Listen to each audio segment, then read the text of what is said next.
पण सोल बऱ्याचदा अनेक वर्षे भटकत असतो पुढचा जन्म मिळेपर्यंत.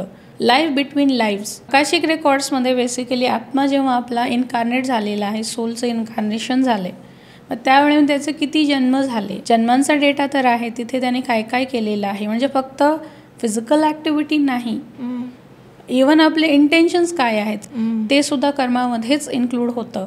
आणि त्या गोष्टी सुद्धा आकाशिक रेकॉर्ड्समध्ये रेकॉर्ड होतात. जे जे कोणी आपल्या सर्कलमध्ये आहेत, मग ते फ्रेंड्स असोत, फॅमिली असो, ऑफिस कलिग असो, इवन आपले पेट्स असोत आयुष्यात येणारे, प्रत्येकाशी आपलं कर्म जोडलेलंच आहे. होपोनोपोनो प्रेयर ही ॲक्च्युली जी हवाई ची बेटं आहेत, तिथले जे ट्रायबल्स आहेत त्यांच्याकडून ती फॉलो केली गेली सुरुवातीला. Join the conversation, make us proud with your sassy.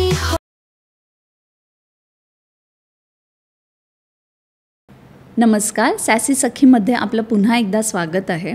Occult सायन्सबद्दल आपण आजकाल बरंच ऐकतो. It is gaining popularity with different emerging aspects, आणि त्यातलाच एक म्हणजे आकाशिक रेकॉर्ड.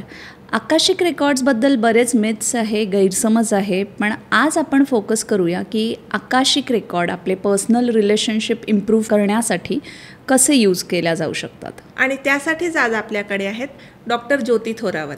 डॉक्टर ज्योती यांनी इंजिनिअरिंग केलं आहे, MBA केलं आहे, त्यासोबतच त्या नॅचरोपॅथीच्या डॉक्टरसुद्धा आहेत. ती move to being spiritual guide, Akashic record reader and healer, numerologist. She is also tarot card reader. She is also into soul channelling, twin flame coach and spiritual guide. Welcome to our show. मला सुरुवात करायची आहे Akashic record. तर हा सध्या खूप famous झाला आहे, एक कन्सेप्ट म्हणूया किंवा काय. पण मी असं ऐकलं आहे की हा आधी पण अगदी जुन्या काळी आपल्याकडे हा कन्सेप्ट होता, पण कदाचित तो वेगळ्या नावाने ओळखला जायचा आणि मग नंतर ते बाहेर गेलं वेस्ट कंट्रीजमध्ये, तिकडे काय त्याच्यावर रिसर्च वगैरे झाला आणि अगेन मग नंतर आपल्याकडे ते जास्ती प्रचलित व्हायला लागलं आहे. सो हे खरं आहे का, आणि एक्झॅक्टली काय असतं आकाशिक रेकॉर्ड, हे पण आम्हाला एक सिम्पल लँग्वेजमध्ये सांगू शकाल? हो, नक्कीच. आकाशिक रेकॉर्ड्स म्हणजे ऐकताना आपल्याला वाटतं की बाबा हे बाहेरून काहीतरी आलेलं असेल, आणि बऱ्याचदा विरोध पण होतो त्या गोष्टीला. म्हणजे ॲक्च्युली मला कॉल पण येतात, म्हणे मी 15 वर्ष ज्योतिष करतो किंवा मग नारायण नागबळी अशी पूजा करतो, मला 20 वर्ष झाली आहेत आणि आजपर्यंत आम्ही असं काही ऐकलं नाही, तुम्ही नेमकं हे काय करता, असे बरेच प्रश्न येतात. पण हे ॲक्च्युली नाव जर आपण बघितलं तर नाव आहे आकाशिक रेकॉर्ड्स, ज्यामध्ये आकाश हा शब्द वापरलेला आहे. आपलं शरीर जे आहे ते पंचतत्वांनी बनलेलं आहे आणि त्यातलं एक तत्व हे आकाश आहे. त्याच तत्वामध्ये हे सगळे रेकॉर्ड्स आपले सामावलेले असतात. आणि रेकॉर्ड्स हा फक्त इंग्लिश शब्द जोडला गेलेला आहे, त्यामुळे आपला गैरसमज होतो की ते बाहेरून आले. जेव्हा भगवान श्रीकृष्णांचा जन्म होणार होता तेव्हा आकाशवाणी झाली होती. जीजस ज्यांचा जन्म होणार होता तेव्हाही आकाशवाणी झाली होती. आणि आत्ता लेटेस्ट श्रीपाद श्रीवल्लभ आहेत, त्यांचा जन्म होणार होता तर त्याच्या काही तासापूर्वी तेव्हाही आकाशवाणी झाली होती. ही आकाशवाणी म्हणजे काय आहे, तो एक तुम्हाला मिळालेला मेसेज आहे आणि तो केव्हाही क्लिअर नसतो, तो डिकोड करावा लागतो. त्यामुळे ही जी काही लोकांना वाटतं की बाहेरून आलेला आहे किंवा आत्ताच अचानक फोपावला आहे, असं अजिबात नाही आहे. आपल्याकडे पूर्वीपासून आहे, आपल्याकडे अशा अनेक प्रकारच्या आकाशवाणी झालेल्या आहेत. मग बेसिकली काय आहे की आकाशवाणी किंवा आकाशिक रेकॉर्ड्स हे तिथूनच आलेले आहेत. आपल्याला फार फार तर काय माहीत असतं, चित्रगुप्त माहीत असतात आणि यमदेव, ही 2 पात्र तरी आपल्याला माहीत आहेत. आता मी पात्र एवढ्यासाठी म्हणते कारण ॲक्च्युअलमध्ये तसंच आहे, कारण त्यांचं काम खूप वेगळं आहे आणि माणसाने त्यांना खूप वेगळ्या पद्धतीने रिप्रेझेंट केलं आहे. अच्छा, आपण इथे काय म्हणू शकतो की आकाशिक लायब्ररीचे लॉर्ड असतात ते म्हणजे चित्रगुप्त आहेत, की ज्यांच्याकडे सगळ्यांचा सगळा डेटा सेव्ह आहे. आणि त्यांच्या अंडर आपल्याकडे आकाशिक मास्टर्स आहेत आणि प्रत्येकाचे आकाशिक मास्टर्स असतात आणि त्यांच्याकडे आपले रेकॉर्ड्स सेफ ठेवलेले असतात. आणि मास्टरच्या परमिशनशिवाय आपण कोणाचे रेकॉर्ड्स ॲक्सेस करू शकत नाही. आणि एका मास्टरकडे अनेकांचे रेकॉर्डसुद्धा असतात. तर आता असतं काय आकाशिक रेकॉर्ड्समध्ये? आकाशिक रेकॉर्ड्समध्ये बेसिकली आत्मा जेव्हा आपला इन्कार्नेट झालेला आहे, सोलचं इन्कार्नेशन झालं आहे, मग त्यावेळी त्याचे किती जन्म झाले, जन्मांचा डेटा तर आहे, तिथे त्याने काय काय केलेलं आहे. म्हणजे फक्त फिजिकल ॲक्टिव्हिटी नाही. इवन आपले इंटेन्शन्स काय आहेत, समजा आपण एखाद्याशी बोलतोय, गप्पा मारतोय, त्यावेळी आपल्या डोक्यात इंटेन्शन काय आहेत, थॉट्स काय आहेत, ते सुद्धा कर्मामध्येच इन्क्लूड होतं आणि त्या गोष्टीसुद्धा आकाशिक रेकॉर्ड्समध्ये रेकॉर्ड होतात. तर अशा प्रत्येक बर्थचा डेटा, सोल्सचा डेटा तिथे मेंटेन्ड असतो. या व्यतिरिक्त आता इथे थोडंसं डिफरन्स सांगते, पास्ट लाईफ रिग्रेशनसुद्धा थेरपी आहे, तिथेही हेच चेक केलं जातं. पण डिफरन्स आहे. डिफरन्स कसा आहे, पास्ट लाईफ रिग्रेशनमध्ये आपण फक्त आपले जन्म जे झाले त्या जन्मात जाऊन ती मेमरी चेक करू शकतो. पण सोल बऱ्याचदा अनेक वर्षे भटकत असतो पुढचा जन्म मिळेपर्यंत. मग तो जो डेटा आहे तो आपण PLRमध्ये चेक नाही करू शकत, ज्याला लाईफ बिटवीन लाईव्स हा टर्म वापरला जातो सायकोलॉजीमध्ये. तर हा डेटासुद्धा आपण आकाशिक रेकॉर्ड्सच्या माध्यमातून चेक करू शकतो की तेवढ्या वेळामध्ये तुमचा सोल कुठे होता, काय करत होता, त्याने काही लेसन्स लर्न केले का, की दुसरे काही ॲडिशनल नवीन कर्म तयार केले का, हा पण डेटा आपण आकाशिक रेकॉर्ड्समधून चेक करू शकतो. आता पुढचा प्रश्न हा असतो की कशासाठी करायचं हे, म्हणजे काय गरज काय आपल्याला एवढ्या मागे जाऊन विनाकारण काहीतरी खोदत बसण्याची. तर गरज आपल्याला केव्हा पडते, जेव्हा आयुष्यात काहीतरी कुठल्याही बाबतीत काहीतरी विचित्र सिच्युएशन येते आणि ती सॉल्व्ह होत नाही.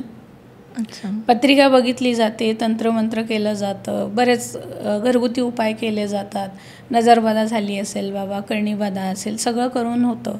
किंवा एखादा हेल्थ इश्यू आहे, सगळं रिपोर्ट्स नॉर्मल आहेत, पण डॉक्टरना कळत नाही की काय झालं आहे. असे सगळे जे केसेस असतात त्यावेळी त्याचं रूट कॉज आपल्या कर्मामध्ये जाऊन चेक करावं लागतं आणि त्यासाठी बेस्ट टूल आहे आकाशिक रेकॉर्ड्स रीडिंग. आणि तिथे मग आपण तेवढ्याच बर्थमध्ये जाऊन तेवढंच त्याचं कर्म चेक करून येतो. म्हणजे पूर्ण अख्खा जन्म चेक नाही करत की पूर्ण आयुष्य त्याचं चेक नाही करत. त्याला आत्ता जो प्रॉब्लेम आहे तो तेवढं जाऊन चेक केलं जातं. त्यामुळे आत्ता जो काही एखादा अनरिझॉल्ड इश्यू आहे त्याचा रूट कॉज आपण तिथे शोधतो, त्याचे सोल्युशन्स पण तिथेच मिळतात आणि ते आणून मग दिलं जातं. तर अशा प्रकारे आकाशिक रेकॉर्ड्स काम करतात. सो म्हणजे सगळे जन्म नाही आपण बघत, पण जो काय प्रॉब्लेम असेल त्याच्याशी रिलेटेड काय घडलं आहे आधी तेवढं आपण ॲक्सेस करतो. अच्छा. आणि आकाशिक रेकॉर्डमध्ये एक सोल कॉन्ट्रॅक्ट पण एक कन्सेप्ट आहे. जर दोन इंडिव्हिज्युअल्समध्ये काही प्रॉब्लेम्स आहे आणि त्यांचे सोल कॉन्ट्रॅक्ट अंडरस्टँड करून त्यांच्यातले इश्यूज रिझॉल्व्ह करता येतात का, किंवा रादर सोल कॉन्ट्रॅक्ट काय हे पण एकदा if you start with that soul contract. छान प्रश्न आहे हा. कारण बेसिकली आकाशिक रेकॉर्ड्स हे आपले सोल कॉन्ट्रॅक्ट्स चेक करण्यासाठीच आहे. कारण काय होतं, आत्ता जेव्हा माझ्याकडे क्लायंट्स येतात, प्रॉब्लेम घेऊन येतात आणि त्या प्रत्येकाचं म्हणणं असतं, इव्हन आपल्या सगळ्यांचं, म्हणजे आत्ता जेवढे पॉडकास्ट बघत असेल त्यातलं पण बऱ्याच लोकांच्या डोक्यात असेल, मी काही चुकीचं करत नाही किंवा मी कोणाला काही म्हणत नाही, माझ्या बाबतीत चुकीचं वागतात सगळे, मला त्रास देतात, हे येतच डोक्यात. पण जेव्हा आपण मागे जाऊन बघतो तेव्हा आपल्याला कळतं की काय झालं आहे आणि याचं रूट कॉज काय असतं, सोल कॉन्ट्रॅक्टच असतात. आपण आपल्याला आत्ताचं आयुष्य कसं पाहिजे हे आपण स्वतः साईन केलेलं असतं, ठरवलेलं असतं की मला आत्ता समजा माझ्याकडे 60 वर्षाचं आयुष्य दिलं आहे, मी माझं बालपण कसं जाणार आहे, म्हणजे मी खूप छान एन्जॉय करत जाणार आहे किंवा स्ट्रगलिंग पाहिजे, मला खूप शिकायचं आहे, माझे पेरेंट्स कसे असतील, सिबलिंग कसे असतील, माझे टीचर्स, माझं एज्युकेशन कशा प्रकारचं असेल, म्हणजे इझी गोईंग सगळं असेल की चॅलेंजिंग असेल, मी काय शिक्षण घेणार, माझं स्पिरिच्युअल अवेकनिंग कधी होणार, माझं पर्सनल रोमॅन्टिक लाईफ कसं राहील, मॅरिड लाईफ कसं असणार आहे, म्हणजे ते कार्मिक असेल, सोलमेट असेल, कसं असेल, कोणासोबत असेल, माझी स्वतःची मुलं असतील का, कधी असतील, आणि हे सगळं झाल्यानंतर मग मी माझी स्पिरिच्युअल जर्नी केव्हा सुरू करणार आहे, हे सगळं आपण साईन करून आलेलो असतो आणि त्याला सोल कॉन्ट्रॅक्ट म्हणतात. आणि आपण आधीच डिसाईड करून प्लॅन करून आलो असतो आणि ते आपण स्वतःच केलेलं असतं आणि इथे येऊन आपण ब्लेम करतो की हे दुसऱ्या कोणामुळे तरी होते किंवा मग कोणीच मिळालं नाही तर शेवटी देवावर आपण खाबर फोडतो की बाबा हे देवाने केले, पण ते ॲक्च्युली आपलंच आहे. तर मागच्या जन्मातले आपले जे पण कार्मिक पॅटर्न्स राहतील ते आपल्या आत्ताच्या जन्मातले रिलेशनशिप्सवर अफेक्ट करतात का? ऑफकोर्स. इवन कसं आहे की आत्ताच्या बर्थमध्ये आपण जे कोणी आपल्या सर्कलमध्ये आहेत, मग ते फ्रेंड्स असोत, फॅमिली असो, ऑफिस कलिग असो, इवन आपले पेट्स असोत आयुष्यात येणारे, प्रत्येकाशी आपलं कर्म जोडलेलंच आहे. मग आता ते कर्म कशा प्रकारचं आहे त्यानुसार ते आपल्याशी आत्ता वागत असतात. समजा आपण एखाद्याला त्रास दिला आहे तिथे खूप, तो आत्ता तुम्हाला सिमिलर टाईपचा त्रास देईल, तुमचं जगणं हराम करेल. अच्छा. आणि जर तुमचं कर्म त्याच्यासोबत चांगलं आहे किंवा तुम्ही अनेक जन्मापासून सोबत आहात, तुमचं सोल कॉन्ट्रॅक्ट जर तसा आहे की तुम्ही बाबा एकमेकांना मदत करणार, सपोर्ट करत राहणार, मग सिच्युएशन काही हो, कितीही टफ हो, तुम्ही साथ सोडणार नाही एकमेकांची, मग हेही सोल कॉन्ट्रॅक्टमध्येच आहे. ते या बर्थमध्ये तुम्ही सपोर्ट करत राहणार एकमेकांना. सो जेव्हा आपण आकाशिक रेकॉर्ड्स ॲक्सेस करतो तर कोणाचे पास्ट लाईफमधले ट्रॉमा असतील, मे बी पास्ट लाईफ त्यांचं खूप डिफिकल्ट राहिलं असेल, तर तो ट्रॉमा कंटिन्यू या लाईफमध्ये पण होतो का, की दॅट अफेक्ट्स कोणाचे मित्रांसोबत पटतच नसेल, फॅमिलीमध्ये कोणाशी पटतच नसेल, तर ते रिलेशनशिप पण अफेक्ट होतात. पास्ट लाईफचा trauma does it affect current relationship? Of course असतो. इवन ते म्हणजे काही काही केसेस असे असतात, समजा आत्ता तुमच्याकडे एखादा प्रॉब्लेम तुम्हाला दिलेला आहे आयुष्यात, तुम्हाला एक सिच्युएशन आहे, एखाद्या गोष्टीची भीती वाटते किंवा एखादी गोष्ट करण्यासाठी तुम्ही कुठेतरी डिस्कम्फर्ट फील करताय आणि त्याचं रूट कॉज आपल्याला पास्टमध्ये सापडलं, तुम्हाला ते सांगितलंही, पण समजा त्यावर तुम्ही कामच केलं नाही, तो कॅरी फॉरवर्ड होत राहतो तुमच्या नेक्स्ट बर्थमध्ये. अच्छा. त्यामुळे आपल्याला जे काही लाईफ लेसन्स आहेत, आत्ता आपण जे काही साईन करून आलो कॉन्ट्रॅक्टमधून, ते आपल्याला आत्ताच क्लिअर केलेलं बेस्ट असतं, नाहीतर ते कॅरी फॉरवर्ड होत राहतं. मग तो अगदी मेंटल ट्रॉमा जरी असेल तरीही तो कॅरी फॉरवर्ड होतो. Okay. So not just relationship, आपले जे फोबिया असतात ते पण सगळे कॅरी फॉरवर्डच असतात अनलेस वी फेस देम. किंवा फोबिया असं काही असतं का की त्याचं पण आधीच्या जन्मासोबत काहीतरी, म्हणून या जन्मात एका पर्टिक्युलर गोष्टीची भीती वाटते? असतं ना. ओके. जसं की समजा एखाद्याला विनाकारण सापाची भीती वाटते आणि आत्ता त्याचा काही संबंध नाही. फॉर एक्झाम्पल समजा तो डॉक्टर आहे किंवा कॉर्पोरेटचा एम्प्लॉई आहे, त्याचा सापाशी काही संबंधच येणार नाही आहे कुठल्याही वेने, पण त्याला खूप भीती वाटते किंवा मग त्याला तसे ड्रीम्स येतात की त्याला सापाने बाईट केलेलं आहे आणि त्याचा मृत्यू झाला आहे, माहीत नाही का होतं, आणि आत्ता त्याचा सापाशी कुठल्याही प्रकारे संबंध नाही, पण जेव्हा आपण पास्टमध्ये जाऊन चेक करतो कुठल्या तरी बर्थमध्ये ते सापडतं की त्याचा मृत्यू स्नेक बाईटने झालेला आहे. अच्छा. मग तो ट्रॉमा तिथेच आहे, ती भीती बसलेली असते डोक्यामध्ये, आणि ती थोडक्यात ट्रॉमा किंवा फोबिया काय आहे, आपल्या सबकॉन्शियस माइंडमध्ये ते सेव्ह होणाऱ्या सगळ्या गोष्टी आहेत, आणि जेवढा काही स्टोरेज आहे आपल्या बर्थचं ते आपल्याच सबकॉन्शियस माइंडमध्ये असतं. तर भगवान श्रीकृष्ण भगवद्गीतेत पण ते सांगतात की मला तुझे सगळे जन्म माहीत आहेत, तू कोण होता आधी, हे सगळं माहीत आहे. मग साहजिकच अर्जुनालाही प्रश्न पडतो जसं सामान्य माणसाला पडतो, मग मला का नाही आठवत माझे जन्म. तर श्रीकृष्ण हेच सांगतात की सगळ्या मेमरीज आहेत तुझ्याकडे, पण मी त्या गोष्टींचं जाणीवपूर्वक तुला विस्मरण केलेलं आहे, कारण जर ते पास्टचं सगळं तू घेऊन बसला तर तुला जगता येणार नाही, प्रेझेंट लाईफ तुला जगता येणार नाही, आणि तू तुझे लाईफ लेसन्स जे आहेत ते कम्प्लीट करू शकणार नाहीस. म्हणून आपल्याला त्या गोष्टींचा विसर पडलेला असतो, आणि जेव्हा मग आपण सबकॉन्शियस माइंडला कनेक्ट होतो तेव्हा या गोष्टी एक एक एक आपल्या समोर येत जातात. काही म्हणजे दोन इंडिव्हिज्युअल्स आहे, त्यांच्यामध्ये काहीतरी खूप मिसअंडरस्टँडिंग आहे, कॉन्फ्लिक्ट्स आहे. सो त्या दोन व्यक्तीचे जर आकाशिक रेकॉर्ड्स किंवा एका व्यक्तीचा रीड केले तर त्याच्यातनं त्यांच्यामधले कॉन्फ्लिक्ट सॉल्व्ह होऊ शकतात का, आणि असं काही एक्सपिरियन्स तुम्ही शेअर करू शकाल का एखादा तुम्ही रीड केल्यापैकी? म्हणजे काही वेळेस लोकांचे भांडणं इतक्या टोकावर गेले की त्यांचं बोलणंच बंद झाले आणि both of them are not ready to come forward and resolve conflicts वगैरे.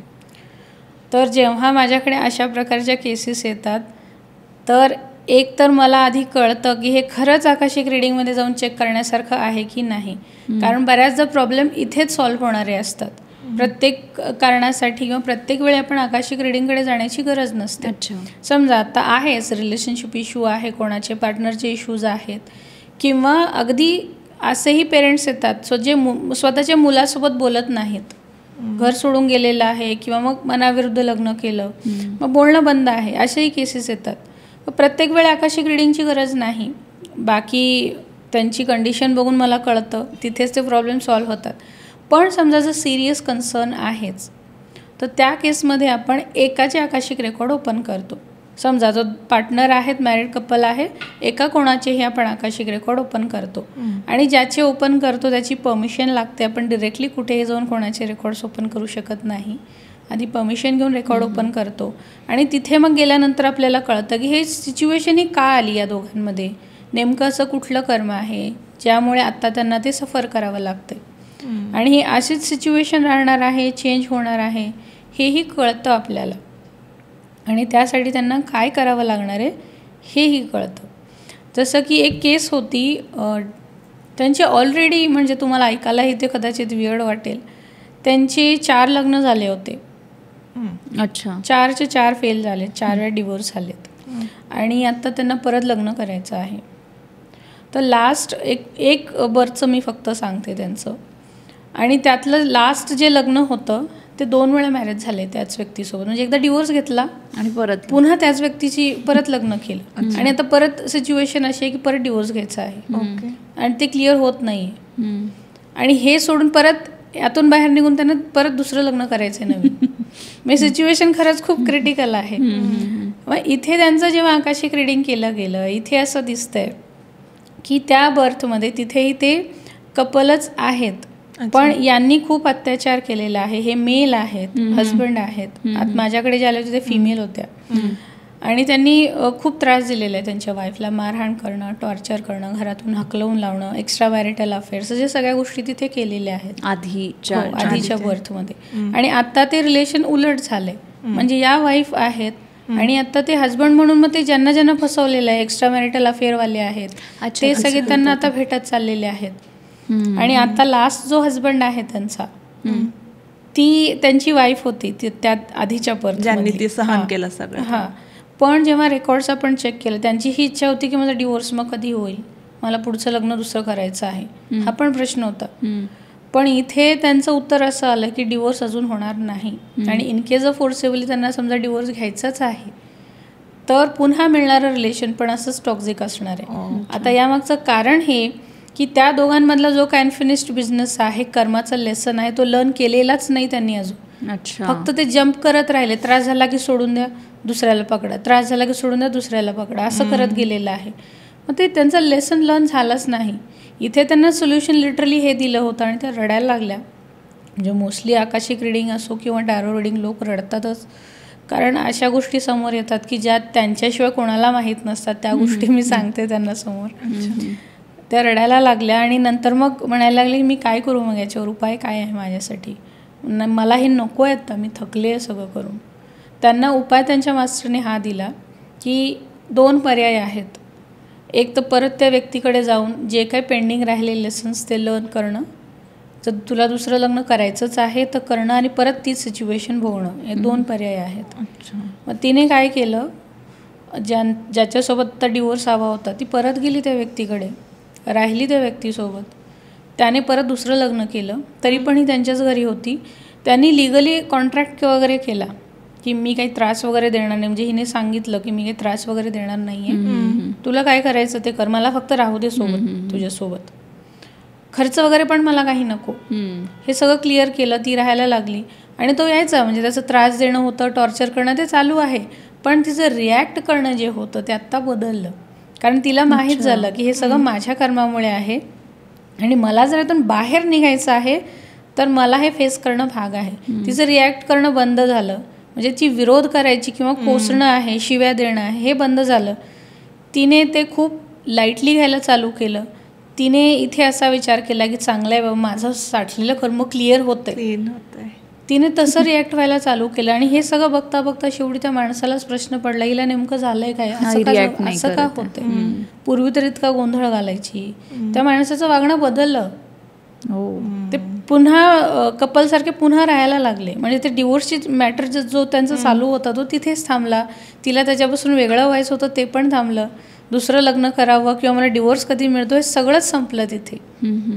अशा खूप किचकट केसेस असतात. म्हणजे तुम्हाला ऐकतानाही ते बरंच किचकट वाटलं असेल. Wien you say lesson learn करायचं म्हणजे नेमकं काय करायचं? म्हणजे तुम्ही म्हटलं की लेसन लर्न नाही केला तर परत तेच ते येत राहतं आयुष्यात. म्हणजे ते कर्म कसे क्लिअर होतील की चला next time is like clean slate. तुम्हाला एक सिच्युएशन दिली आहे, ती सिच्युएशन का दिली, यातून मला काय शिकवण्याचा प्रयत्न केला जातो, हे शोधणं गरजेचं असतं. म्हणजे you cannot run from that situation, you face that situation. आणि फेस करणं म्हणजे पण काय असं नाही की समजा बऱ्याचदा असं होतं की बरेच जणांचे पार्टनर कार्मिक असतात, टॉर्चर करतात, मारहाण करतात. मग याचा अर्थ असा नाही की गप्प बसा, कारण काही जण असाही गैरसमज घेतात, अरे बाबा माझं कर्म आहे, हा ठीक आहे, मार मला शिव्या दे किंवा अफेअर करायचं कर, असं नाही.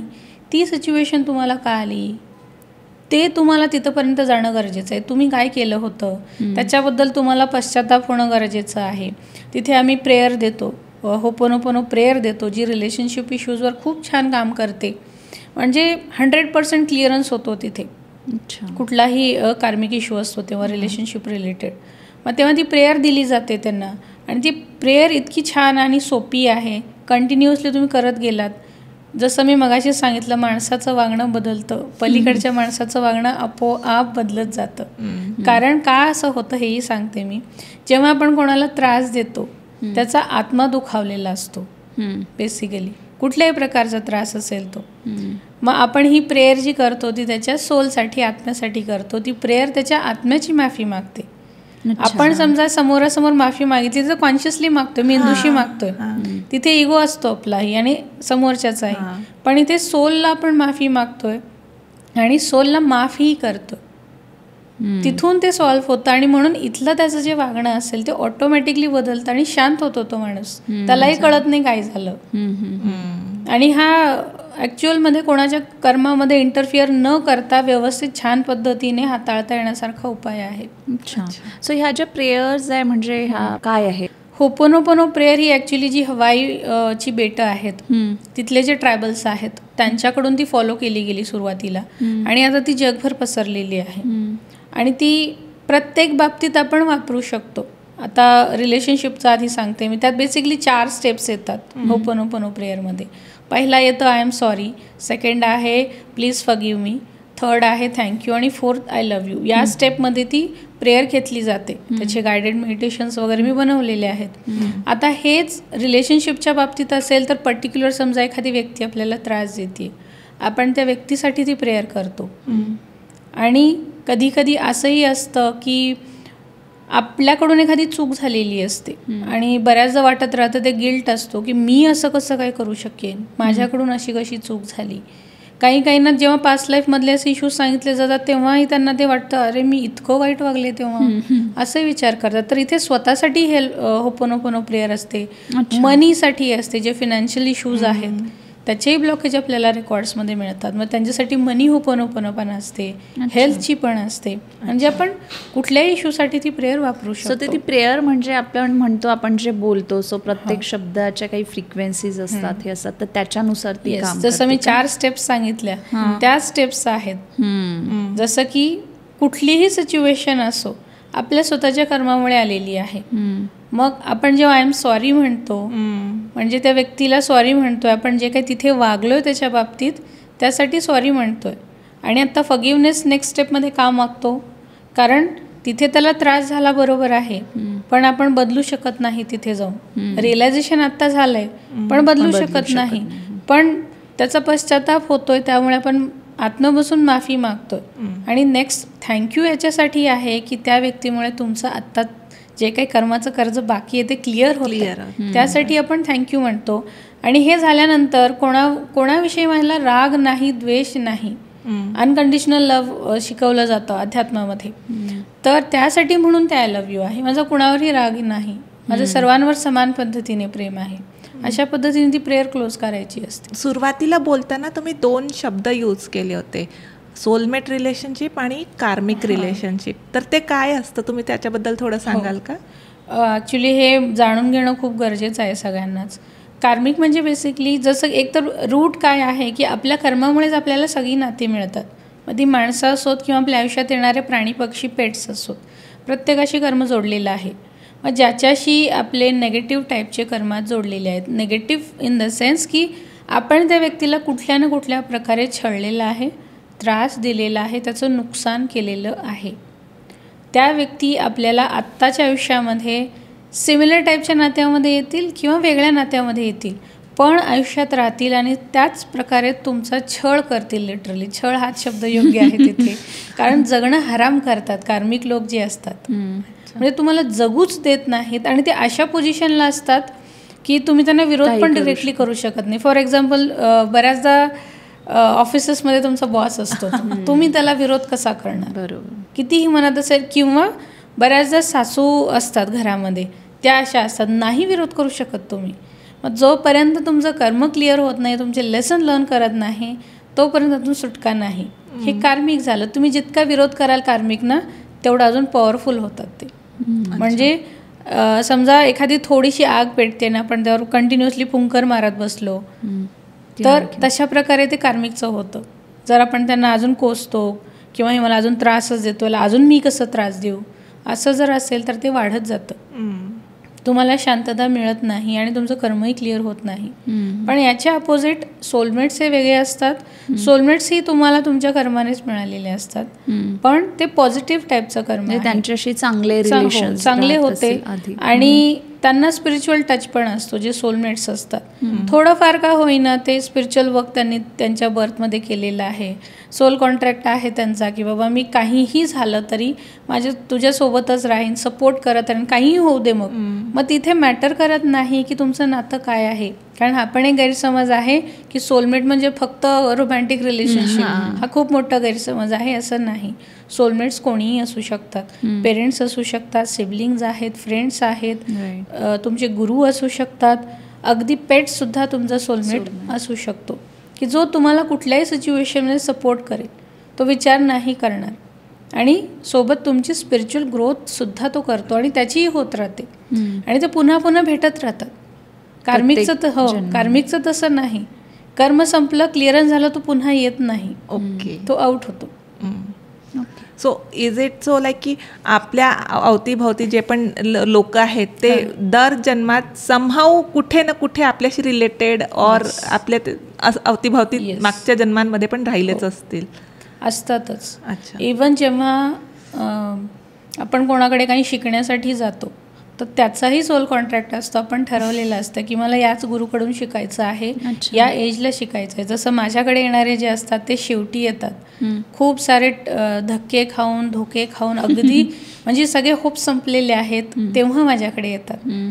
मग हे त्यांनी ठरवलेलं असतं, चूज केलेलं असतं की मला इथेच शिकायचं आहे, मला दुसरीकडे नाही जायचं. आणि हे आधीच्या बर्थमधल्या गोष्टी असतात, तिथे ठरवलेलं असतं. काही जणांनी आपलं शिक्षण अर्धवट सोडलेलं असतं. जसं पूर्वीच्या काळी गुरुकुल पद्धती होती, वैदिक पद्धतीने शिक्षण होत होतं. मग ते कुठेतरी अर्धवट सोडलेलं असतं, कुठेतरी गुरुचा अपमान केलेला असतो. मग ते कर्म सगळं क्लिअर करत करत करत मग ते शेवटी येऊन पोहोचतात. आकाशिक रेकॉर्ड जेव्हा आपण रीड करतात तुम्ही, तर त्याच्यामध्ये हिलिंग पण देता का, आणि कसं असतं म्हणजे हिलिंग? नॉर्मल हिलिंग वेगळं आहे. म्हणजे रेकी, लामा फेरा किंवा इतर जेवढ्या हिलिंग मोडॅलिटीज आहेत त्यातलं हिलिंग हे वेगळ्या प्रकारे, वेगळ्या पद्धतीने होतं. आणि आकाशिक रेकॉर्ड्सचं हिलिंग हे वेगळ्या प्रकारे असतं. आपण तिथे ही मोडॅलिटी वापरत नाही. जे रेकी, लामा फेरासारखी हिलिंग आपण तिथे वापरत नाही. आकाशिक रेकॉर्ड्सची स्वतंत्र वेगळी पद्धती आहे आकाशिक रेकॉर्ड्स हील करण्याची. आणि जेव्हा आपण एखाद्याचे आकाशिक रेकॉर्ड्स ओपन करतो तेव्हाच त्यांचं नॅचरली हिलिंग स्टार्ट होतं. हिलिंग स्टार्ट होतं म्हणजे आता मल्टिपल जर त्यांचे प्रॉब्लेम्स असतील, सो सगळ्या याच्यासाठी हिलिंग स्टार्ट होतं का? आपण ज्या प्रॉब्लेमसाठी ते आकाशिक रेकॉर्ड रीड करत आहेत, सो त्या पर्टिक्युलर प्रॉब्लेमचं जे काय मूळ असेल आधीच्या जन्मामध्ये त्याचंच हिलिंग होतं? नाही, पूर्ण आपल्या आकाशिक रेकॉर्ड्सचं हिलिंग सुरू होतं. म्हणून तर मी प्रत्येकाला आकाशिक रेकॉर्ड तेवढ्यासाठीच रिकमेंड करत नाही की एक तर ते प्रत्येक वेळी ओपन करण्याची गरज नाही आहे. तुमचे इश्यूज जर तसे आहेत आणि त्यासाठीही तुमचं तेवढं संचित लागतं, तुमचं कर्म लागतं की तुमचे आकाशिक रेकॉर्ड्स ओपन केले गेले पाहिजेत आणि ते योग्य व्यक्तीकडून गेले पाहिजेत, तुम्हाला त्यातले उपाय करता आले पाहिजे. सगळ्या गोष्टीसाठी तुमचं संचित लागतं तेवढं, तेव्हाच आपण ओपन करू शकतो. म्हणूनच त्यानंतर त्याचं हिलिंग सुरू होतं. आणि आकाशिक रेकॉर्ड्स ॲक्सेस करण्यासाठी असं काही आहे का की फक्त ॲडल्ट्सचेच, मोठ्या माणसांचेच ॲक्सेस केले पाहिजे की अगदी लहान मुलांचे पण करू शकतात?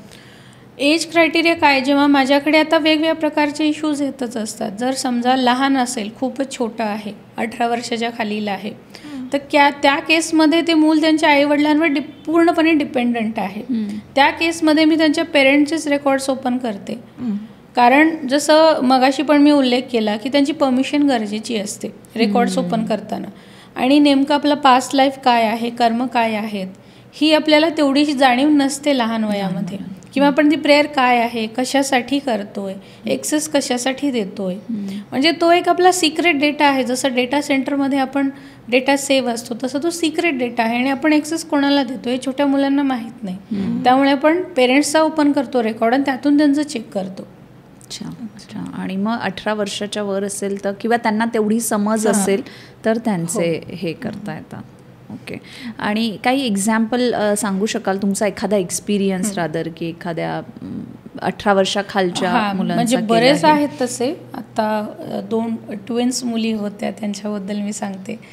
आय थिंक 7-8 वर्षांच्या असतील त्या हार्डली.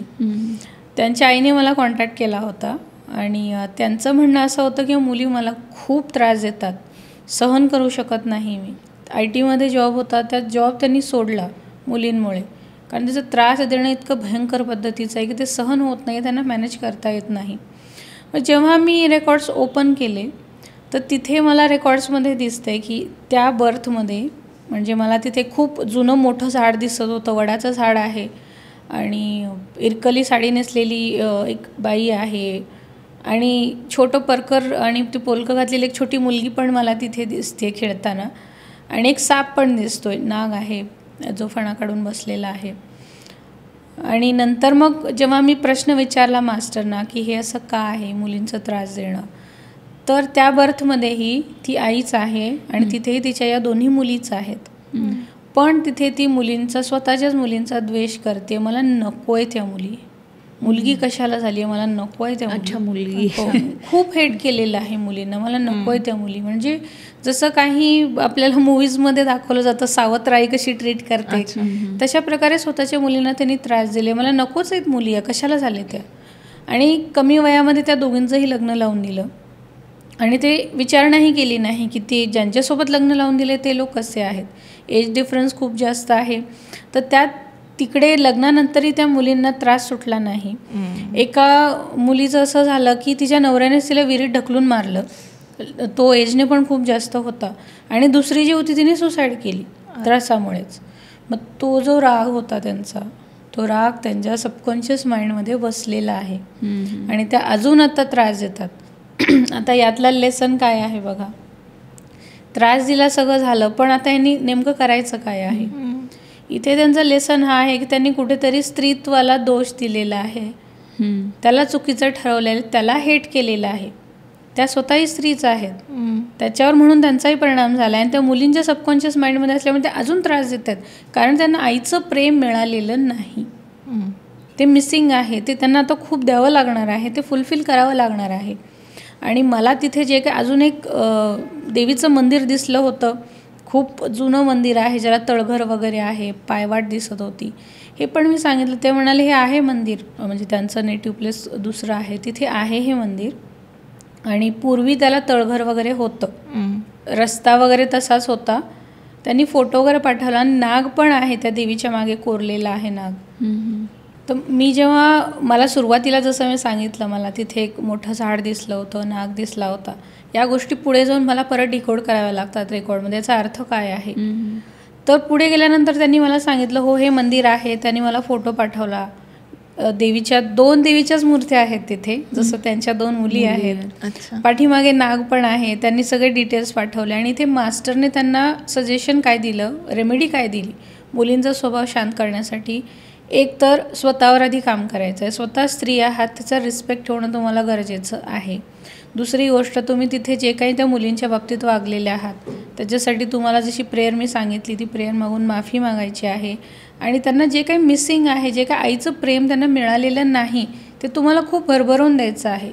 याच कारणासाठी तुम्हाला म्हणूनच तो जॉब सोडावा पण लागला की तुम्ही पूर्ण फोकस तुमच्या मुलीवर करू शकाल आता. आणि याच्या पुढे जाऊन अजून त्यांना हेही सांगितलं की त्या मंदिरात त्यांना न्यायचं आहे, त्यांचं जे मोठं ठिकाण होतं तिकडे मंदिरात न्यायचं आहे आणि त्यांचं कन्यापूजन करायला लावलं. जसं प्रॉपर त्या देवी आहेत त्या प्रकारे त्यांची पूजा पण करायला लावली. मग हे सगळं त्यांनी जाऊन तिकडे केलं. मग ह्या अशा बऱ्याच वेगवेगळ्या गोष्टी असतात ज्या आपल्याला डिकोड कराव्या लागतात, क्लिअरली उत्तरं मिळत नाहीत. बरेचसे लोक तुमच्याजवळ येत असतील फॉर दिस हेल्प, तर असे कुठले एक्सपिरियन्स आहेत if you have to pick up quite chosen few experiences ज्यांनी मे बी कदाचित तुम्हाला खूप चांगली फिलिंग देऊन गेले असतील, और खूप वेगळा एक्सपिरियन्स असा कुठला पण? खरं सांगायचं तर प्रत्येक आकाशिक रेकॉर्ड्स ओपन करणं म्हणजे हा एक नवीन अनुभव असतो. म्हणजे मी आता हजारो रेकॉर्ड्स ओपन केलेले आहेत, तर त्यामध्ये प्रत्येक अनुभव माझ्यासाठी वेगळा आहे आणि पुढेही तो तसाच राहील. पण मला आवडलेली गोष्ट म्हणजे आता एक नेमकं एक्झाम्पल सांगणं मला कठीण आहे, कारण एक वेगळ्या स्टेटमध्ये असतो आम्ही जेव्हा आकाशिक रिडिंग करतो किंवा इतर कुठलंही सायकिक प्रकारचं रिडिंग करतो तेव्हा. त्यामुळे ती फेज तेवढ्या वेळासाठी असते आणि नंतर लक्षात नसतं. पण मला लक्षात राहिलेल्या गोष्टी किंवा आवडलेल्या गोष्टी म्हणजे मला प्रत्येक वेळी वेगवेगळे मास्टर्स भेटतात आणि ते खूप वेगवेगळे असतात. जसं की स्वामी समर्थ असतील, आत्ता जसं मी मुलींचं उदाहरण दिलं, त्यांची तुळजाभवानी माता आकाशिक मास्टर होती, कोणाचे हनुमान असतात, कोणाचे ओशो भेटले होते, कोणाचे महाअवतार बाबाजी आहेत.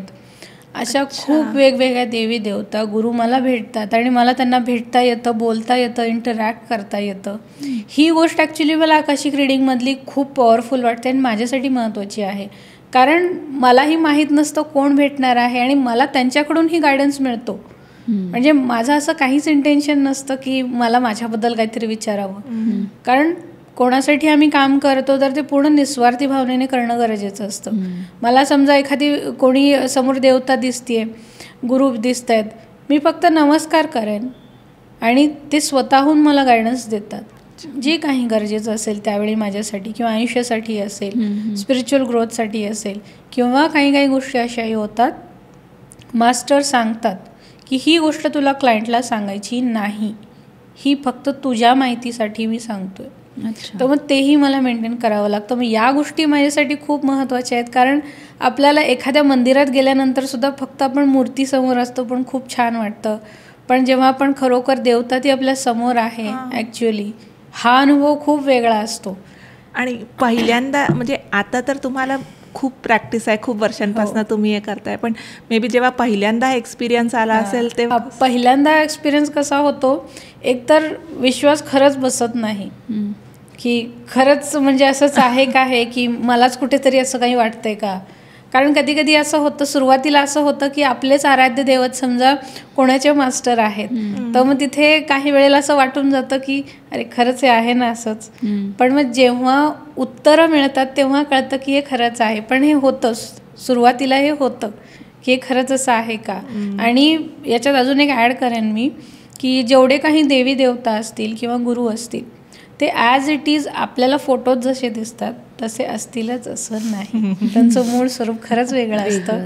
आपण त्यांना ते कपडे दागिने वगैरे सजवलेत पण ते ॲक्च्युअलमध्ये वेगळे असतात.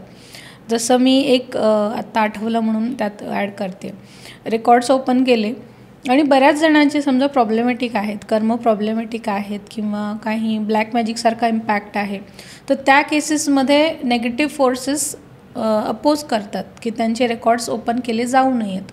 आणि त्याचा त्रास ऑफकोर्स रीडरला होतो. मला बऱ्याचदा म्हणजे त्रास एक लिमिटपर्यंत होतो, कारण आमच्या मागे बऱ्याच एनर्जी उभ्या असतात, त्या प्रोटेक्ट करतात. पण अपोज केलं जातं की तुम्ही तिथे पोचू नये, तुम्हाला खूप वेळ लागावा. काही जणांचे ॲक्सेस करायला खूप वेळ जातो, म्हणजे लायब्ररीपर्यंत पोहोचण्यासाठीच खूप वेळ जातो. पण काही अनुभव जसं तुम्ही म्हणाल तसे छान असतात खूप. तसंच मी माझी प्रेयर पण केली आणि जसं मी प्रोसेस सुरू केली, मला गुरु दिसले तिथे. त्यांचे पांढरे केस होते, लांब आहेत पांढरे केस, दाढी आहे, धोतर आहे आणि ते लायब्ररीच्या एंट्रन्सलाच मांडी घालून बसलेले आहेत. आणि मला पटकन एंट्री मिळाली आतमध्ये मी गेले आणि जसं एखाद्या हॉलमध्ये वगैरे, मॅरेज हॉलमध्ये वगैरे थांबण्यासाठी लोकांना वर जागा केलेली असते की वरून पण त्या अक्षता टाकू शकावेत, तशा पद्धतीने रोमन ड्रेसमधल्या सगळ्या फिमेल्स थांबलेल्या आहेत, बरेच लोक थांबलेले आहेत आणि ते मला वेलकम करतायत आतमध्ये घेण्यासाठी. मग ही गोष्ट मी त्यांना जेव्हा सांगितली ते रडायला लागले. म्हणजे माझं रीडिंग चालू होतं, ते रडतच बसले होते समोर की हे असं काय चालू आहे म्हणून. कारण या गोष्टी मला माहीतच नव्हत्या ना, की त्यांनी फक्त मला त्यांचा प्रश्न सांगितला होता.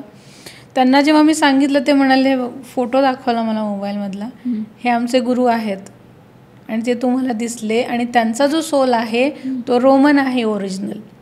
आणि सेम मला तेच सगळं त्यांनी दाखवलं, तेच दिसलं. आणि त्यांच्यामुळेच मला त्यांच्या रेकॉर्ड्समध्ये पटकन एंट्रीसुद्धा मिळाली. खूप जास्त एफर्ट्स करावे लागले नाहीत. हे असे जे अनुभव असतात ते माझ्यासाठी खऱ्या अर्थाने खूप महत्त्वाचे असतात. कारण शेवटी ती पण एक गुरुकृपा असते की मला कुठेतरी त्यांचं सानिध्य मिळालं, मला त्यांची मदत मिळाली. या गोष्टी माझ्यासाठी महत्त्वाच्या असतात. बाकी लेसन्स वगैरे हे माझ्यासाठी जास्त महत्त्वाचे नसतात. सो आपण याच्यामध्ये रिलेशनशिपवरती जास्ती फोकस होता की how we can use Akashic record read करू शकतो रिलेशनशिप इम्प्रूव्ह करायसाठी.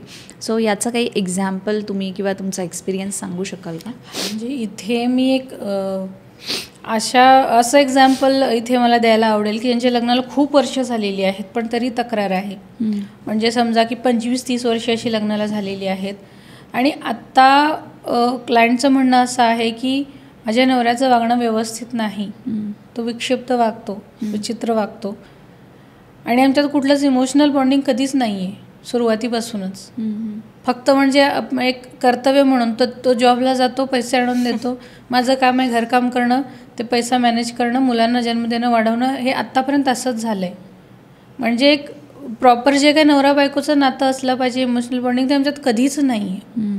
हा त्यांचा प्रश्न होता, हे असं का आहे, ती व्यक्ती असं का वागते माझ्याशी. तर मी त्यांच्या रेकॉर्ड्समध्ये जाऊन जेव्हा चेक करते मला तिथे एक घोड्यावर बसलेली बाई दिसते. ती त्यांच्या हातामध्ये हंटर आहे आणि खूप सारे जेन्ट्स आहेत, डोक्याला ते फेटा आहे, कोणाचं ते मुंडासं बांधलेलं आहे आणि ते अगदी असे दीन होऊन वाकून चाललेले आहेत आणि फटके मारते सगळ्यांना, त्रास देते, छळ करते त्या सगळ्या जेन्ट्सचा, खूप मारहाण करते त्या सगळ्यांना. आणि याच्या व्यतिरिक्त त्यांनी अजून एकदा या ज्या होत्या त्यांनी त्यांच्या आधीच्या बर्थमध्ये तिथे त्या मेल आहेत आणि त्यांच्या हजबंडचा खूप छळ केलेला आहे, मारलेला आहे त्यांना, किंवा अगदी छोट्या छोट्या गोष्टींसाठी त्यांची काळजी घ्यायचं नाही त्यांना. म्हणजे अगदी लग्न म्हणजे एक काहीतरी खूप मोठी शिक्षा आहे आपली, अशा पद्धतीने त्यांना ट्रीट केलं आणि त्या सोडून जाऊ शकल्या नाहीत. म्हणजे आत्ताचे तिचे जे हजबंड आहेत तिथे वाईफ आहे, त्यांनी त्यांचं पूर्णपणे कर्तव्य निभावलं, त्रास जरी दिला तरी कर्तव्य निभावलं, सोडून गेलं नाही किंवा मुलांना सांभाळलं, सगळं केलं. पण यांचंच लक्ष नाही तिथे घरामध्ये.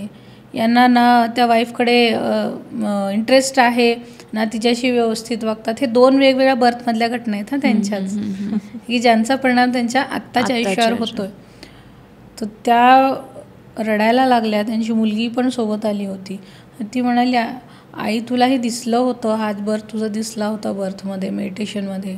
मग त्यानंतर त्यांनी सांगायला चालू केलं की हो मला हे जे मी आधी सांगितलं होतं की त्या मारत होत्या चाबकाने, तर त्यांना मेडिटेशनमध्ये ते दिसलं होतं. ऑलरेडी त्यांचा जन्म दिसला होता की त्या त्रास देत आहेत, खूप त्रास देत आहेत, मारहाण चालू आहे, छळ चालू आहे, अधिकार आहे, पॉवर आहे, त्याचा गैरवापर करतात. आणि हे त्यांना तेव्हा कळालं नव्हतं हे काय आहे. मग त्यांचे जे गुरु आहेत तिकडे जाऊन त्यांनी विचारलं हे मला दिसलं काय आहे. मग त्यांनी सांगितलं त्यांना की हा तुमचा एक पास्ट लाईफमधला तुमचा तो सीन आहे, तो तुम्हाला दाखवला गेला आहे. पण ते डोक्यात होतं त्यांच्या अजून की मग हे का दाखवलं, मला काय करायचं आहे त्याचं. तर त्याचा उलगडा इथे आल्यानंतर झाला आकाशिक रिडिंगमध्ये की तिथे खूप त्रास दिला आहे त्यांनी. थोडक्यात आता इथे पण लेसन समजून घ्या. तिथे ठीक आहे एका बर्थमध्ये त्यांनी त्यांच्या हजबंडला त्रास दिला आहे, कर्तव्य त्यांची स्वतःची निभावली नाहीत. सेकंड बर्थ जो होता जिथे त्या घोड्यावर आहेत, मारतायत सगळ्यांना, तिथे त्यांनी पूर्ण जी काही पुरुष जाती आहेत त्याला त्रास दिला आहे. म्हणजे जे काही आपल्या बॉडीमधलं मस्क्युलाईन तत्व आहे, शिव तत्व आहे, त्याला डॅमेज केलं आहे त्यांनी. आणि म्हणून त्यांना आत्ता मेलकडून कुठलाही सपोर्ट नाही. अच्छा. पण त्यांच्यामधलं जे इमोशनल बॉन्डिंग होणं गरजेचं होतं ते कधी झालंच नाही. कारण यांच्याकडून ते इश्यूज आहेत, यांना ती कर्म क्लिअर करायची आहेत. ओके. सो त्याच्यावरती तुम्ही काही रिमेडी दिली आणि त्यांचं ऑफकोर्स इथे फर्स्ट रेमेडी होपोनोपोनो प्रेयरच असते. म्हणजे कार्मिक रिलेशन, आता याला आपण कार्मिक रिलेशनशिपच म्हणू, तर कार्मिक रिलेशनशिपसाठी होपोनोपोनो प्रेयर ही बेस्ट असते. फक्त एवढंच आहे की तुम्हाला ती मनापासून करायची आहे आणि कन्सिस्टन्सी पाहिजे. कारण काय होतं की हा झाली मॅडम माझी प्रेयर चालू आहे, किंवा मग तो व्हिडिओ बनवला आहे मी, गायडेड बनवलेला आहे की सोपं व्हावं प्रत्येकानं. नाही मी मॅडम रोज लावून ठेवते, ऐकते मी, ऐकणं नाही आहे, ती फिलिंग आली पाहिजे. तुम्ही जर एखाद्याला सॉरी म्हणताय, ती फिलिंग खरंच आली पाहिजे की तुम्ही त्रास दिलाय त्या व्यक्तीला, त्याला किती त्रास झाला असेल त्यावेळी, ती फिलिंग आली पाहिजे स्वतःमध्ये. आणि मनापासून सॉरी म्हणणं हेही गरजेचं आहे आणि माफी मागणं पण गरजेचं आहे. आणि यासोबत आत्ता प्रेझेंट लाईफमध्येही त्याचं जे वागणं आहे त्यालाही माफ करणं गरजेचं आहे. तक्रार नाही, तू असंच का केलं, तसंच का केलं, नाही. इथे माफ करणं पण मनाने गरजेचं आहे. जसं मी सुरुवातीला एक उदाहरण डिवोर्सचं दिलं होतं की तिला माहीत झालं ती गेली राहायला म्हणून, आणि तिने तिचं रिॲक्ट होणं चेंज केलं त्या सगळ्या गोष्टींसाठी. समोरच्या व्यक्तीचं पण हे बदललं. त्यामुळे ही प्रेयर तशी आहे, खूप साधी वाटते पण खूप पॉवरफुल आहे. कुठल्याही रिलेशनशिपच्या इश्यूसाठी परफेक्ट आहे. सो हे मास्टर्स जे असतात ते प्रत्येकाचे वेगवेगळे असतात. आणि असं काही असतं का की मी जर एखाद्या देवाला मानते किंवा एखाद्यांना, सो तेच माझे मास्टर्स असं काही नसतं? गरजेचं नाही. बऱ्याचदा वेगळे पण असतात आणि काही वेळेस सिमिलर पण असतात. जसं एका रिडिंगमध्ये असं आलं होतं की तुम्हाला त्यांना फिनान्शियल इश्यूज खूप चालू होते, बिझनेस पर्सन होते आणि ते स्वतः हिप्नोथेरपिस्ट आहेत, पण सगळं विसरून टाकले त्यांनी, म्हणजे काही प्रॅक्टिस केली नाही आणि आता बिझनेसमध्ये खूप फिनान्शियल लॉस सुरू आहे. आणि त्यांचे आराध्य दैवत एकेकाळी हनुमान होते, हे मला माहीत नाही. त्यांनी फक्त प्रश्न विचारला की मला फिनान्शियल लॉसेस कशामुळे आहेत आणि उपाय पाहिजेत. तिथे त्यांनी हनुमानाचे उपाय सांगितले, मला हनुमान भेटले, त्यांनी ते उपाय सांगितले, मी त्यांना दिले. जेन्ट्स होते, डोळे त्यांचे पाण्याने भरले होते, रडत होते की मी हनुमान भक्ती करतो, खरंच मी हनुमान भक्त आहे, पण मागच्या काही वर्षांपासून मी सोडून दिले जाणीवपूर्वक की मला काही मदत मिळत नाही आहे त्यांच्याकडून, म्हणून मी सोडून दिले. आणि त्याचे उपाय येतात, म्हणजे ही पण एक महत्त्वाची गोष्ट आकाशिक रीडिंगमध्ये, जे उपाय मास्टर्स देतात हे मोस्टली तुम्हाला कुठल्याही ग्रंथामध्ये किंवा लिखित स्वरूपात कुठेही मिळत नाहीत. त्याच वेळी ते मास्टर रेमेडीज देतात. आणि ते पण खूप वेगळ्या प्रकारचे पण असतात बऱ्याच वेळेला, ज्या मला पण माहीत नसतात उपाय. मला पण मग थोडंसं जे त्यांनी सांगितलेलं असतं त्यानुसार सर्च करून मी बघते, ते सापडतं. ते खूप वेळेला असे काही मंत्र सांगितलेले आहेत जे मी पण पहिल्यांदाच ऐकले होते, किंवा काही स्पेसिफिक प्रोटेक्शनसाठी यंत्र सांगितलेली आहेत. ते मला पण शोधावे लागले मग की ॲक्च्युअलमध्ये खरंच असं आहे का, जसं तुम्ही म्हणालात. कारण एवढ्या सगळ्या मोडॅलिटीज, एवढ्या भाषा आणि एवढं सगळं चालू असतं, तर ते कुठेतरी वाटतं की खरंच असं आहे का. कारण क्लायंटला देण्यापूर्वी मला ते क्रॉस व्हेरीफाय पण करणं गरजेचं आहे. पण असतात त्या गोष्टी, ॲक्च्युअलमध्ये असतात, त्याची प्रोसेस वगैरे सगळी मिळते, मग त्यानुसार मग त्यांना दिलं जातं. आणि आकाशिक रेकॉर्ड थ्रू आपण फ्युचर पण बघू शकतो का?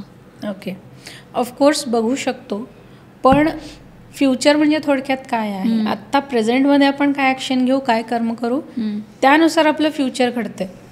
पण असं म्हणतात ना की तुमची डेस्टिनी ठरलेली असते किंवा तुमच्या आयुष्यात काय होणार आहे हे ठरलेलं असतं. सो 100% सगळ्या गोष्टी डेस्टाईन्ड नसतात. अच्छा, काही गोष्टी डेस्टाईन्ड आहेतच आणि काही गोष्टी या फ्लेक्झिबल आहेत. तुम्हाला अनेक संधी दिल्या जातात की तुम्ही ते करेक्ट करू शकता तुमच्या कर्माने. जर आपण ती संधी गमावली तर मग ती घटना तशीच चुकीच्या पद्धतीने होणार. मग आपण म्हणणार की नाही, ही माझी डेस्टिनीच होती, हे असंच होणार होतं. किंवा एक पॅटर्न असतं लाईफमध्ये, तेच रिपीट होत असतं. तर फ्युचर बघू शकतो आपण, पण समजा मला दिसतंय समोर की एखाद्या रिलेशनशिपमध्ये इश्यू होतोय किंवा पुढे जाऊन या लग्नाला इश्यू होणार आहे, पण जर मी आत्ता चेक करते की ते प्रॉब्लेम कशामुळे होणार आहेत, मग ते जर बदल करायला ते दोघे स्वतःहून खरंच तयार असतील, एफर्ट्स घ्यायला तयार असतील, ऑफकोर्स ती सिच्युएशन आपण टाळू शकतो. माझ्याकडे अशाही केसेस येतात की म्हणजे न्यूमरोलॉजीनुसार काही क्लायंट्स असे आहेत की ज्यांनी पत्रिकेला म्हणजे स्वतःच्या आयुष्यातून बॅन केलं आहे पूर्णपणे, आणि टॅरोच्या माध्यमातून ते माझ्याकडून डिसिजन घेतात. छान लग्न होऊन सगळं व्यवस्थित छान सुरू आहे, मग ते फर्स्ट मॅरेज असो सेकंड असो. मग काही केसेस अशाही होत्या, जर न्यूमरोलॉजिकली मी बघायला जाते तर अँटी नंबर्स दिसतात मला, पण तरीही मी त्यांना लग्न करण्यासाठी येस दिलेलं आहे आणि छान सुरू आहेत लग्न. का दिलेलं आहे? कारण त्यांना जे काही दिलेलं आहे, लेसन्स दिलेलं आहे, ते करायला स्वतःमध्ये चेंजेस करायला तयार आहेत. त्यांनी लग्नापूर्वीच त्यावर काम करणं सुरू केलं की हा प्रॉब्लेम आहे आमच्या दोघांमध्ये. बिहेवियरल इश्यूज असतील, काही आधीच्या लग्नाचे इश्यूज असतील, पास्ट मेमरीज असतील, ते सगळं जाणून घेऊन त्यावर आधीच त्यांनी काम करायला सुरू केलं. मग हे जर त्यांनी केलं तर ऑफकोर्स पुढे डिफिकल्ट सिच्युएशन जे आहे ते पण टाळू शकतो. पण फ्युचर फक्त चेक करण्यापेक्षा आत्ताच्या आयुष्यावर माझा नेमका प्रभाव कशाचा आहे, कुठल्या कर्माचा आहे, पास्टमध्ये मी काय करून ठेवलं आहे ते जास्त चेक करणं गरजेचं आहे. कारण फ्युचर आपण बदलू शकतो आपल्या कर्माने. मे बी आपले कर्म क्लिअर करायचे, जे लेसन्स आहेत ते लर्न करायचे. That is the key takeaway I would say. Thank you so much तुम्ही आज आलात आणि आम्हाला खूप छान इन्फॉर्मेशन दिली आकाशिक रेकॉर्डबद्दल. सो आज आपण एक्सप्लोअर केलं की how Akashic record can provide us deeper insight into our relationship. It can also help us to break a hidden patterns in our life. In short, Akashic records आपल्याला growth, healing आणि ट्रान्सफॉर्मेशनची एक संधी देतात. With that thought, Sassy Sakhi will sign out. Until next time, keep shining.